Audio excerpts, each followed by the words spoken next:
Malam itu hujan turun rengai-rengai. Angin sejuk menyusup masuk melalui celah dinding rumah. Kayu yang sudah lama dimakan usia. Di dalam bilik, ayah Siti terbaring lemah. Nafasnya turun naik tidak menentu. Wajahnya pucat seperti orang yang sudah lama tidak melihat cahaya matahari. Siti duduk di tepi katil memegang tangan ayahnya erat. "Abah, Siti ada bawa ubat. Pak Cik Wan kata ni boleh sembuhkan," bisiknya perlahan. Belum sempat dia membuka bungkusan kain hitam itu, pintu bilik terbuka dengan kuat. "Prap!" Pak Cik Siti berdiri di muka pintu dengan wajah terkejut. "Astaghfirullahalazim, Siti. Dari mana kau dapat benda tu?" Suara Pak Ciknya bergetar. Mata tertumpu pada kain hitam di tangan. Siti seolah-olah melihat sesuatu yang sangat jijik. "Pak Cik Wan bagi. Dia kata ubat untuk Abah," jawab Siti tergagap. Dadanya tiba-tiba terasa sesak tanpa sebab. Pak Ciknya melangkah mendekat, merampas bungkusan itu. Tangannya menggigil. "Ini bukan ubat, nak.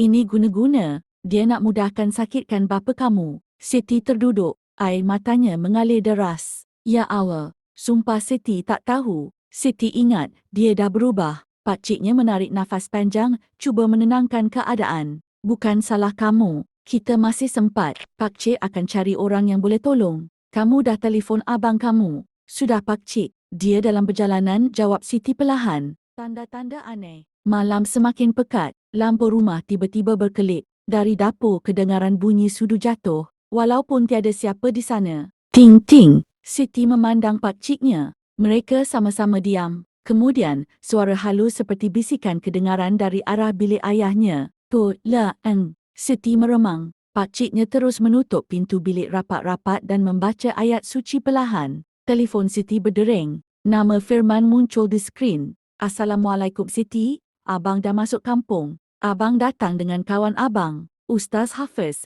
Jangan buka pintu untuk sesiapa selain abang." Talian terputus sendiri. Skrin telefon terus gelap. Ketibaan Firman dan Ustaz Hafiz. Beberapa minit kemudian, pintu diketuk 3 kali. "Tok, tok, tok." Firman berdiri di luar bersama seorang lelaki berjubah putih kusam. Ustaz Hafiz. Wajahnya tenang, tetapi matanya tajam memerhati sekeliling rumah. Sebaik melangkah masuk, Ustaz Hafiz berhenti. "Benda tu masih ada dalam rumah ni, dan dia dah mula makan tenaga." Siti menyerahkan bungkusan kain hitam itu. Apabila dibuka, bauhannya menusuk hidung. Di dalamnya terdapat rambut, paku berkarat dan cabisan kain putih kotor. Lampu rumah terus padam. Gelap. Suara Ustaz Hafiz membaca ayat suci bergema. Angin kencang berputar di dalam rumah walaupun semua tingkap tertutup. Dinding berbunyi seperti dicakar sesuatu dari dalam. Siti menjerit kecil. Firman memeluk bahunya. Rahsia dendam. Dalam keadaan huru-hara itu, Pak Cik Siti akhirnya bersuara.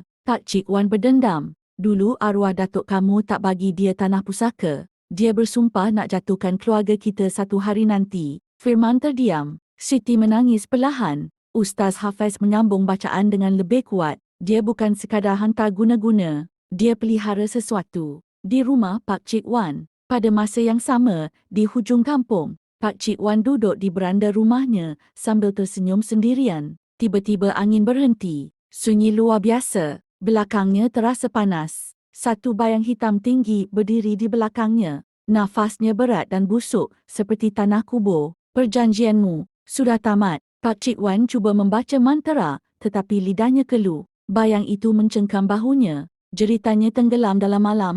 Pemutusan. Di rumah Siti, Ustaz Hafiz membakar bungkusan hitam itu. Api menyala biru sebelum bertukar merah. Bau busuk memenuhi ruang. Tiba-tiba ayah Siti menarik nafas panjang. Wajahnya kembali sedikit merah. Angin berhenti. Lampu menyala semula. Siti terduduk menangis lega. Ustaz Hafiz memandang mereka. Perjanjian sudah putus, tapi dendam manusia lebih gelap dari makhluk yang dia panggil. Keesokan paginya, orang kampung menemui tubuh Pak Cik Wan di belakang rumahnya kering. Mata terbuka luas, seolah-olah mati dalam ketakutan yang tidak sempat diluahkan. Sejak malam itu, rumah Siti kembali tenang. Tetapi setiap kali angin malam bertiup kuat, Siti masih teringat satu perkara. Bukan semua yang datang membawa ubat, datang dengan niat untuk menyembuhkan.